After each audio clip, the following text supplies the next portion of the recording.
In this short video, I'm going to show you how you can use Google Search Console to help drive more organic traffic to your website. So the way Google Search Console is different to Google Analytics will show you how users interact with your website when they actually land on it. Google Search Console, I prefer in some ways as an SEO tool, will show you how people find your website but didn't click on it. So, for example, if you log into Google Search Console, click Performance, it will show you how many impressions you've had and how many website clicks you've had over a certain time period. So we're tagged in here for the last 3 months. Just worth saying here, this website we're looking at is one I've sort of built purely for training purposes in a bit of a niche called boxingjewelry.com, and just as a bit of a mess around site really, just for training purposes. So to see what works and what doesn't work, and I can do all sorts of testing and messing around without it affecting any clients' websites.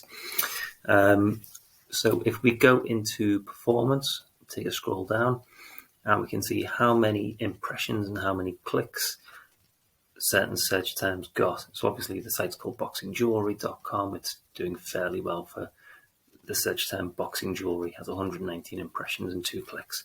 So obviously not great, but considering it gets no work, it's actually got, a couple of clicks. And then we can scroll through and we can basically see what search terms are getting the most results. And what we want to be looking for here is a large number of impressions.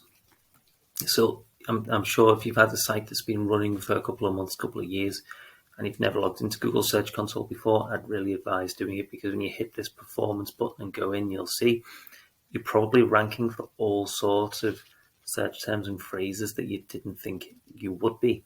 So lots of people do content marketing and they'll write blogs and they'll do all sorts of content for the website with the idea of wanting to get higher on search engine results. But they don't do this really simple trick of going in, seeing what you already rank for, and then basically write content on that. It's considerably easier to, so this one here, boxing glove cufflinks, has had 138 impressions, which has done a lot better than these down here. So that shows that people are actually searching for it and that it's ranking. Obviously it's not ranking very highly, it's probably on page 2, 3 or 4, but it's actually ranking. So if we went off and wrote a 500, 750, 1,000 word piece of content all about boxing glove cufflinks, maybe did a little video about it, and made a nice piece of content, very certain that would rank fairly quickly, start getting clicks, start getting traffic, and then people are running a search for boxing glove cufflinks. They find the right piece of content on a site that sells boxing glove cufflinks, and obviously you're going to start selling a few. You can then sort of scroll down, see how many rows you want to see. So let's just put 100, and you can scroll down and take a look at all the different search terms that are there. So one of the examples here is of how this can inform the content you write. Boxing glove necklace, or boxing gloves necklace, received 8 impressions. Boxing glove chain received 14. So from an SEO point of view, Google Search Console has shown us that the site's performing better, and there's probably more people searching for chain compared to necklace in this type of jewelry. And then if we keep scrolling down, let's see what else we can find. No, so there we're going down, so it's too low. Basically, when you get down to sort of, probably less than 50 impressions, I mean, obviously these are a lot lower because it's not like a properly live site, but if you've got less than 50 impressions, it's probably not worth going after.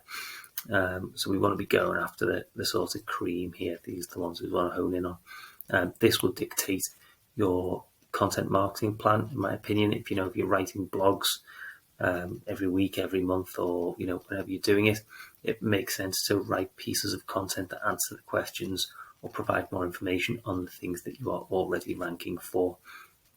And then obviously you can then be consistently logging into Google Search Console, see if you've moved up. Then you can log into Google Analytics, see if those people have then started buying from you. Really quick, simple trick. If you're going to be writing content, you may as well use the power of Google Search Console that will tell you basically exactly what to write to get the most traffic for the content that you're going to create. Any questions, let me know. Feel free to leave a comment and I'll get back to you.